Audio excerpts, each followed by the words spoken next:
Hello বন্ধুরা, বর্তমানে Bangla television জগতের অন্যতম জনপ্রিয় চ্যানেল স্টার জলসার মধ্য দিয়ে এক বিরাট জনপ্রিয়তা লাভ করেছেন সোনামণি সাহা। স্টার জলসার হাত ধরে অভিনয় জগতে পা রেখেছিলেন তিনি। একে একে জনপ্রিয় সব ধারাবাহিকের প্রধান চরিত্রে অভিনয় করতে দেখা গিয়েছে তাকে। তার প্রথম ধারাবাহিক দেবী চৌধুরানী বিরাট জনপ্রিয়তা পায়। এরপর তার অভিনীত মোহরও বেশ জনপ্রিয় হয়ে উঠেছিল।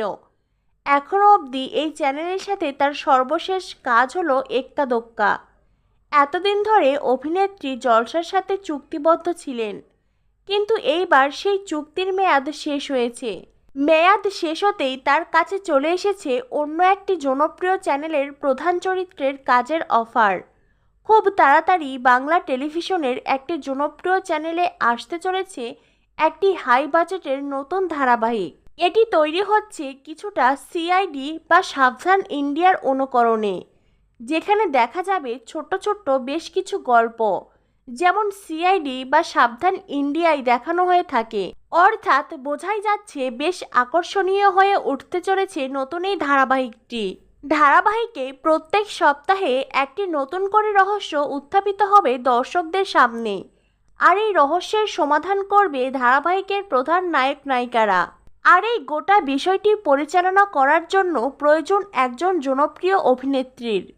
তাকে দিয়েই এই গোটা পর্ব পরিচালনা করা হবে, যেমনটা সাবধান ইন্ডিয়ায় দেখেছেন দর্শকরা। নিঃসন্দেহে এটি একেবারেই অন্য রকমের একটি কাজ, যেটা অন্য কোনো বাংলা বিনোদনের চ্যানেল করে উঠতে পারেনি। এই নতুন সিরিয়ালটি টেলিভিশনের পর্দায় সম্প্রচারিত হবে সান বাংলা চ্যানেলে, এবং এই ধারাবাহিকের প্রযোজনার দায়িত্বে থাকবে ফ্রেন্ডস কমিউনিকেশন প্রোডাকশন হাউস। এই ধারাবাহিকের প্রধান চরিত্রের জন্য বেছে নেওয়া হয়েছে সোনামণি সাহাকে। তবে এখনও অবধি সোনামণি সাহার তরফ থেকে কোনো সম্মতিসূচক উত্তর পাওয়া যায়নি। তিনি কি রাজি হবেন এই চরিত্রটি করার জন্য? কি মনে হয় দর্শকদের?